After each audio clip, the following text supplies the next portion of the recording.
So one more time, like if people wanted to be able to work with you, how would they go about actually trying to work with you one on one? Getting your services. How would they go about doing that? Sure thing. Well, first of all, guys, if you want to find me out there on social media, guys, I'm listed as Sean Young Coaches. I'm on TikTok, Instagram. I'm here on YouTube as Adventures in Wholesaling, the virtual guy. So I'm very easy to find. But guys, if you're interested in working with me, like I said, if you're interested in having someone that's going to sit down with you, figure out what market is going to be best for you, come up with a strategy for you to be successful virtually, then guys, use the link that Ed has provided in the description to book a call with me and my team so that we could sit down and see if we really be a good fit for each other. Because again, I'm not just here to take anyone's money. I don't want to just take your money. I only want to work with you if you're willing to work with me and if I feel like it's going to be a good fit. So we got to make sure it's a good marriage, because this is very serious, guys. This is a way to change the whole trajectory of your entire family's future. Mm. Mm-mm-mm. Man, big facts, bro. Big facts, man. Okay, okay. So I also wanted us to be able to take a few questions from the community, be able to, provide a little bit of more extra game as well while we've got each other here on this session. If that's cool, bro, you got a little bit of time? 100%, man. I love giving, love giving to the people. So yeah, I'm here. Let's go. Hey, let's get it. Let's get it. Okay, okay, okay. All right. So let's see. Let's see. I start a few of these. So let's see what we got here. Let's see. Adrian D says, how do you ask a title company in a certain area or city if they are investor/wholesaler friendly? Man, you just answered the question right there, Adrian. And that's a great question, though. So don't feel like, did I ask a dumb question? No, you asked a great question. And literally, that's what you're going to do. You're going to call all of these title companies in various cities and literally ask them, hey, do you guys do double closes? Do you guys do assignments?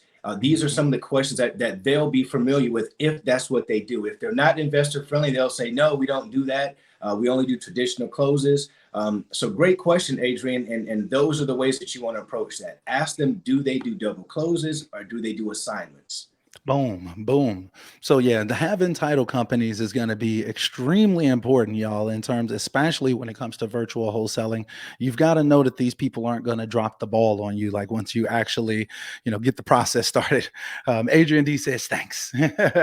No So problem, also, Adrian. Great question. I do want to give another tip as well. This is something that I tell people that I work with kind of often or whatever. That one thing that I like to do that I found very very helpful is popping into Facebook groups as well. That's another way that you can go out there and potentially just ask the people inside of those local real estate groups, like, hey, can anyone here recommend any wholesaler friendly title companies?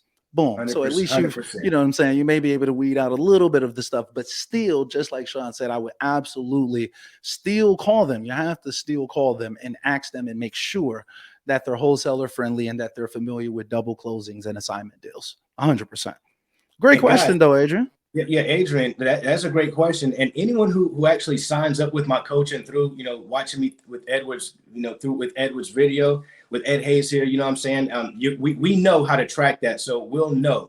And you guys are going to get a nationwide list of title companies and closing attorneys that are real estate friendly, that are investor friendly, guys. So I'm going to give you that nationwide. You're also going to get a nationwide database of 5,000 cash buyers nationwide to get you guys started. Boom. Oh, you say you dropping the bonuses on them. Oh man, I wish I had my sound effects, man. Oh, I'm salty. Oh man. Okay, man, that's lit, bro. Okay, so wait. So you said that you're gonna hook them up with some cash buyers and title companies nationwide. Is that what you said? Just Nationwide. Yes, sir. okay. Okay, I see you over there. All right. Yeah, nice little gems right there. Let's see. Okay, hold on. Okay, all right. I got another question. All right, we got good old Chris Monroe in the building. Burn, burn, burn, burn. I'm gonna use my own little sound effects today. Man, Chris, shout out to Chris Monroe. Man, Hashtag stay woke. Indeed. All right. So Chris Monroe asks, are there any types of markets that one should stay away from? Curious face emoji. Great question. Great question. Again, I think markets that you should stay away from would be based upon population size or a lack of activity. Those are going to be some key indicators right away. If the population is small and they're having low activity, that's a reason why. Or if Mm, there's a good, decent sized population, but you're still not finding that activity going on, that's going to be one of the indicators that lets you know you don't want to invest in that market. You want to go to a market where you can get your quickest or your best return on your money. Great mm. question, Chris. That is a good one. Yeah. That is a good question. Yeah, I totally agree with that actually as well. Yeah, if it's like a really small population and there's not much activity, then this is like the Good danger sign. zone right here. This is a good place to burn some money. In other words, if you want to 100%. waste some marketing dollars. All right, 100%. let's see. All right, let me pop up this one. Cameron says, I'm thinking about starting out with one zip code and work that area until I get a deal. Is that too small of a market? What do you say to that? And no, one zip code might not necessarily be too small of a market. But what you want to do is you want to pick at least 5 or 6 zip codes in a clustered area. If Mhm. you're going to, if your marketing dollars are limited, you want to pick a clustered area where you're seeing a lot of activity and pick at least maybe 5 or 6 zip codes, depending on how that area breaks its zip codes out. Boom. Yeah, that sounds about right. Yeah, in my opinion, I would say that probably one zip code is probably not going to hit the way that you want it to. No. 5, 6, maybe even more is probably going to be a more realistic kind of radius to begin with because volume is a big piece of whether we're actually getting deals or not. So I think it's super important to kind of keep that in mind. Like we got to be able to reach enough people as well. Sean mentioned earlier that, that it's like, what did you say? You said like 2000. You said what? 2000. Wait. Say the numbers again. What Oh was that yeah, conversion rate that you broke a down earlier? thousand calls to get one lead, 50 leads to get one deal. Boom. So if you're thinking about it in those aspects, then it's like, oh, I need to be like really getting volume. So, the more areas, the better in all reality. And over time, 100%. it's almost inevitable that you're going to have to expand out. But to So, get started, I want to be clear here. To get started, you don't want to be too widespread. So that's why I say you want to pick mm, about 5 or 6, because my philosophy is when you're getting started is you want to go an inch wide and a mile deep. You want to master the mm, market that you're in. You want to be able to understand what's going on. What are the houses selling for? Is this a community where people are fixing and flipping, or is there more rentals going on here? You have to mm. understand when people say know your market, that's what they mean by knowing your market. They don't just mean like what's the local baseball team. Yeah, you got to know stuff like that. It's cool to know that stuff too, but you got to know what's actually happening in the market. Right. Okay, man. Yeah, that's some game right there, y'all. I hope y'all paying attention, man. Taking notes. Okay, so man, that's a few questions. That's about all of the questions that I had. Really, in all reality, it wasn't like a crazy amount of questions or anything like that. So I'm curious, though, Sean. Is there anything else that you like to add, or that I may have forgotten, or anything like that, or whatever? Like before we start to wrap this up.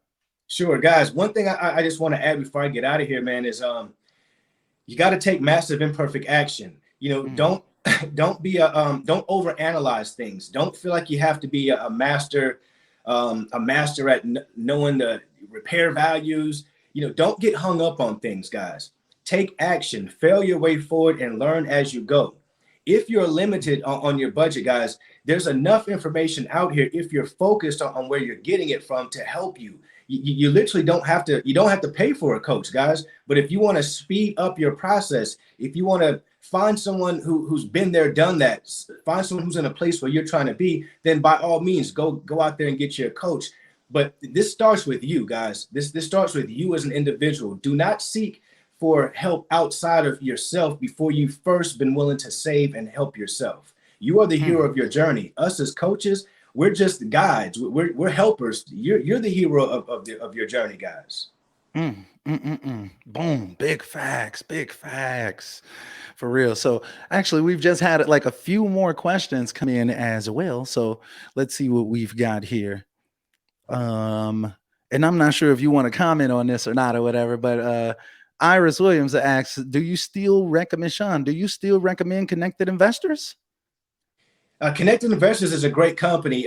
Connected Investors used to be owned by a good friend of mine, Ross Hamilton, and he sold the company last year. He literally just sent me a picture like 3 days ago showing me his new 50 acres that he just bought. So he's living high right now, very Hey. excited and happy. I know that he's Okay. still involved with Connected Investors, and they were sold to I think the company was called First Data or First National.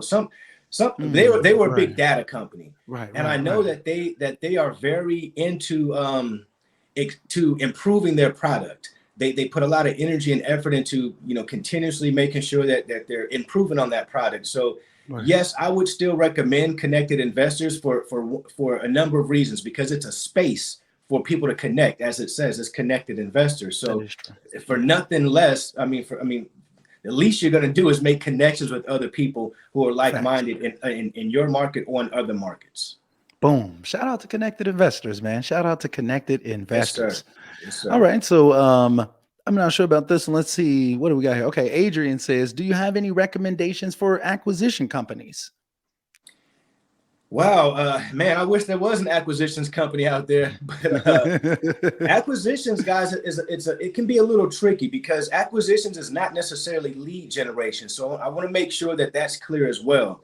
A lot of virtual assistants are utilized for lead generation, and then once the lead is brought in as a lead that's potentially someone who's wanting to do business, then that's when that person ac- ac- uses the acquisition method, so to speak, to get it under contract. Right, So right, that right. space right there, I don't know of any companies out there. I know that there's places you can find, some great folks such as Upworks.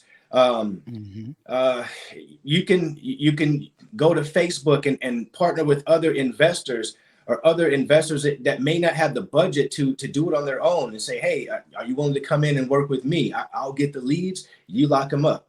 Right, So right, there's a right. number of ways that you can do that, but just keep that in mind, that lead generation and acquisitions is two different things. So be Hmm. careful with a company, so to speak, that says we provide you with acquisitions, because acquisitions is a little more intricate. Not that virtual assistants can't do that. 100% they can be trained to do that, but just make Hmm. sure that that's what they are specialized to do, and it's not lead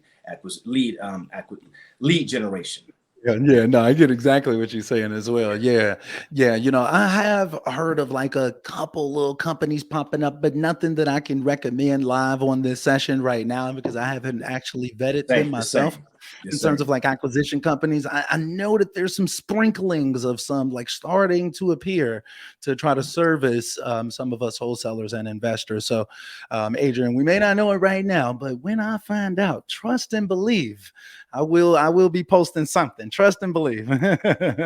Yeah, Okay, trust so and believe that Ed is good at doing that, guys. That's for sure, man. He is definitely good at doing his research and figuring out what actually really works out here. So hats off big to you for facts. that, brother.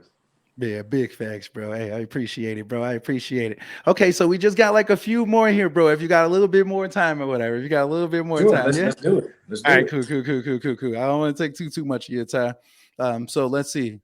Um, Joy Rojas 13 says, don't know if y'all covered this already, but how do you go about walkthroughs for the cash buyers virtually? Boom. Great, What great say you, my question. brother? What say you?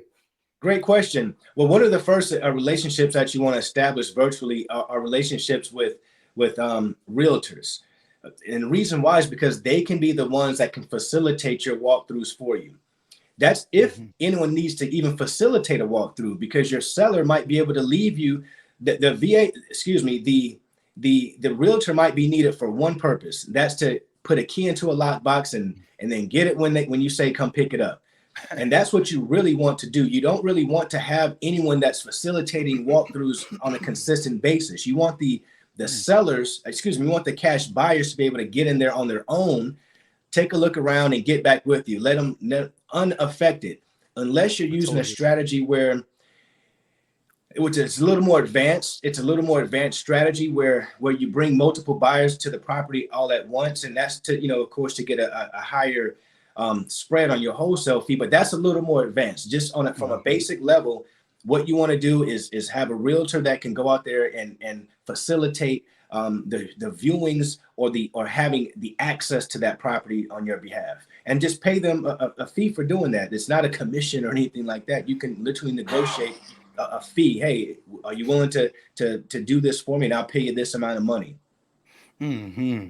Yeah, I'm curious, bro. Like, because I know you mentioned realtors. I'm curious. Have you Well, I was going to say like another thing, I guess, another thing that I do occasionally or whatever is that I may put something on like this is it's not necessarily like the most effective method. Like it can kind of go left sometimes or whatever. I do believe that agents tend to have like a higher level of integrity and things of that nature, so you can kind of depend on them a little bit more.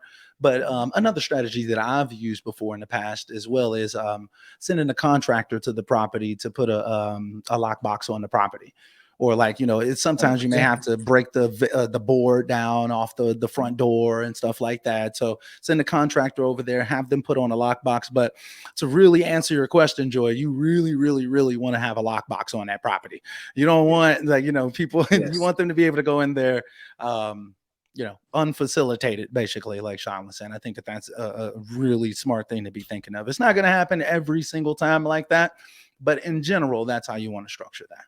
indeed. Great question. Great question. Great And then I'm question. gonna make this yeah, I know, right? I'm gonna make this the last one though, and then we're gonna go ahead and wrap this one up. I do appreciate all of the feedback, all of the questions and stuff like that. Let's see.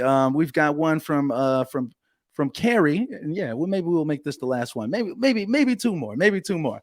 So I see one from my homegirl Carrie. Shout out to Carrie. Over on Facebook, asking what technique or strategy do you recommend to properly comp properties in today's market? I know that can get a little bit nuanced and stuff like that or whatever, but I'm curious what you have to say. What's the cliff notes on that? Because I know that can get kind of long.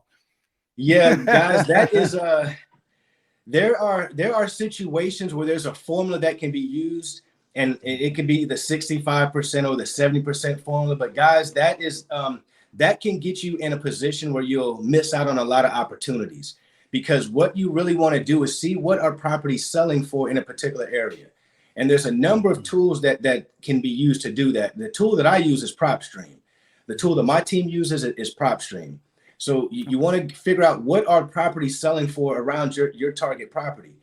This is how you want to come up with that, because that's going to let you know what are people willing to pay for the Right. properties. What we literally do is there's no market that I can go into and not do it business. That's how confident I feel. There's not one. As long as there's activity happening before I got there, I'm not going to come and bring the business, but as long as there's stuff happening, I feel very confident that my team can go in there and and provide deals for folks. Boom. I totally agree with that as well.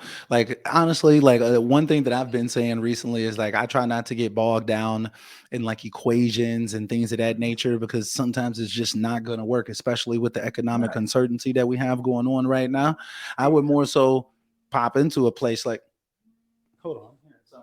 Oh, I got a phone ringing in the background. Anyway, but like I would pop into a place like a prop stream, and basically I'm looking for the range. What are properties selling for on the lower end? What are they selling for on the higher end? Where does my property fit in between here? Keep it simple, keep it moving. We on to the next one.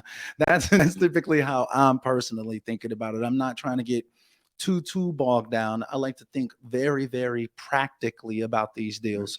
So I'm not like, I don't know. I think very often, like we may overthink the numbers issue, and that can cause us to.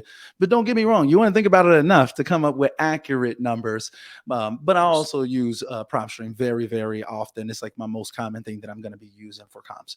I mean, like if I did add something else on there, it would probably be like maybe like adding up or having my VA like add up the estimates from like Zillow, what am I saying? Zillow, Trulia, Redfin, and Realtor.com. Go to all four of those sites, get me the estimates and average those out and send me that as like one of the estimates. And then give me the PropStream estimate as well. Bang. Something like that. So that can get a little technical and complicated or whatever, but we're gonna Great try to question. keep it Great simple on questions. this. Yeah, indeed. Like Yeah, I we're say, giving you I the could have cliff went a notes, little Carrie. bit deeper, but that's the Right, same. basic way that you Like, guys want to go about it. You got to see what's happening there. Don't try to reinvent the market, or you don't have to do any of that stuff. And that, again, that 70% formula will keep you from getting making money, because you'll be way too low on your offer. yeah. Yeah, exactly. A lot of times, depending on that market, sometimes in places like Chicago, like you need to be closer to like 50, depending on depending on the block and stuff like that or whatever. So don't get too bogged down in the equations for real. You may be overpaying as well. That could be another thing. 100%. So 100%. Carrie says, absolutely, thanks. And Joy says, appreciate both of y'all. 100. All right. And then lastly, bro, and we'll go ahead and finish it off with this one because it kind of gets us back to the original purpose of this session, which is what's your top 5 markets for virtual? Bang. So what say you, my brother? Guys, the top 5 markets for virtual are the top 5 markets that you find that you can do business in. Don't Ooh. let anyone tell you that there's a special market out there. There's Mm. not a special sauce out there. There's not a special So true. place out there. The top 5 markets are the top 5 markets that you can find business happening where you can get yourself involved in there. Again, So true. things you want to consider, of course, are the population size and closed transactions. Those are going to be the key factors that help you determine what are the 5 top markets. I don't throw out markets like that from like a realtor's kind of standpoint of like where the houses. It's not like that. We're investors and we go about things a little bit differently. So it could shift for us based upon those factors. So as long as you're looking at those 2 factors, you'll be okay with finding 5 cities easily that you can pick and choose from to go into virtually. Bang, bang, bang. Just like that. Keep it simple. Like Sean said, it's not necessarily any secret sauce out there, whatever. But Indeed. I do think that what you mentioned, though, Sean, I think that that's very, very helpful for the podcast. So I hope that y'all, let me just say that again, what Sean said or whatever, that you want to be paying attention to population size and activity. I think that's really the best answer when it comes to, excuse me, when it comes to that. And then not to mention me, if you got friends and family and stuff like that, or you understand this area already, that may be like some areas that you may want to consider. And obviously, if there's a decent population and there's deals already taking place, then boom, dive in. I think that your top 5 should be your top 5. I think that that's actually some pretty good advice. I like that. I like that. Mhm.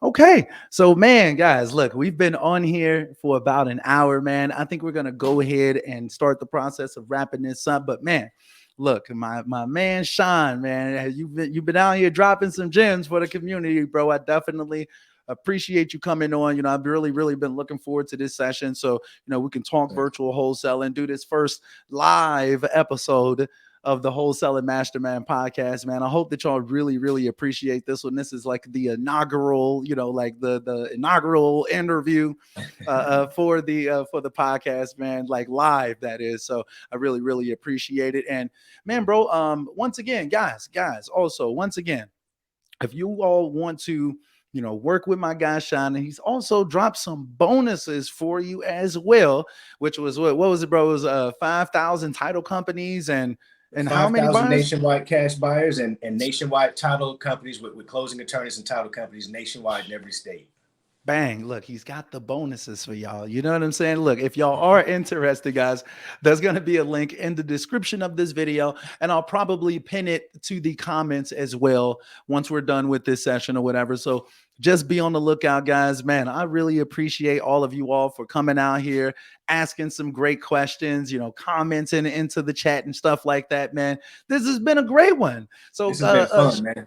yeah, I know, right? Yeah, answer some great questions. Y'all ask some great questions, man. Make sure that y'all come out for more of these live sessions as well. But I would also say, Sean, did you have something else that you wanted to add or mention, like before we actually wrap this one up? Guys, like we've all been saying, like me and Ed have been saying on this live tonight, guys, is just get out there and take action, guys. Spell your way forward, and don't let nothing stop you. You're the only thing that can stop you is you. Nothing else can stop you. Not your situation, not outside circumstances. It's only you. So get out of your own head, get out of your own way, get out there and change your life, guys. There's so many avenues and so many ways that you can be successful in this space, but you've got to stick to one. You got to stay focused, stay disciplined. You'll make it happen. I look forward to seeing all of you guys on the other side, which is success.